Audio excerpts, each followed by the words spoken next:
চট্টগ্রামের কাঁচা বাজারে শীতকালীন সবজি সরবরাহ বাড়ার সাথে সাথে কমছে দাম, তবে কিছুটা বাড়তি সামুদ্রিক মাছের দাম আর ভোজ্য তেলের সরবরাহ সীমিত থাকায় বিপাকে পড়েছেন খুচরা বিক্রেতারা। চট্টগ্রাম থেকে হুমায়ুন কবিরের রিপোর্ট, ছবি তুলেছেন বাসুদেব। শঙ্কর নদী বেয়ে ছুটে আসছে একের পর এক সবজিবাহী নৌকা। কোনোটিতে শিম, কোনোটিতে বেগুন বা ফুলকপি। ঘণ্টা খানেকের মধ্যে অর্ধশতাধিক নৌকা এসে ভিড়ে দুহাজারী রেল স্টেশন সংলগ্ন ঘাটে। দক্ষিণ চট্টগ্রামে বাম্পার ফলন হয় নগরীসহ আশপাশের এলাকার সবজির ঘাটতি মেটাতে বড় অবদান রাখছে এ অঞ্চলের উৎপাদন।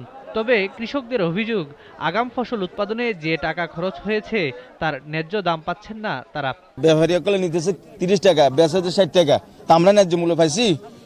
আমরা যে দর উৎপাদন করি এখানে খরচ করে আনতেছি, ওরা কিনে নিয়ে ইয়ার ডবল বেচতেছে। সিন্ডিকেটে যেভাবে আমাদেরকে দামটা নির্ধারণ করে দেয়, ওই দামটা আমরা কৃষকরা আমরা পাই। এখন সিন্ডিকেটের কারণে আমরা আসলে ন্যায্য মূল্যটা পাচ্ছি না। উপজেলা কৃষি কর্মকর্তা জানান, দক্ষিণ চট্টগ্রামের সবজি ভান্ডার হিসেবে খ্যাত শঙ্খ নদীর মাটি সবজি চাষের জন্য বেশ উর্বর, তাই সবজিগুলো গুণমানে ও স্বাদে ভালো হয়।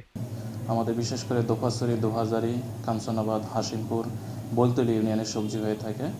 আমরা আশা করি আমাদের যে লক্ষ্যমাত্রা অর্জন হয়ে আমাদের আরও অতিরিক্ত চাষাবাদ করা সম্ভব হবে।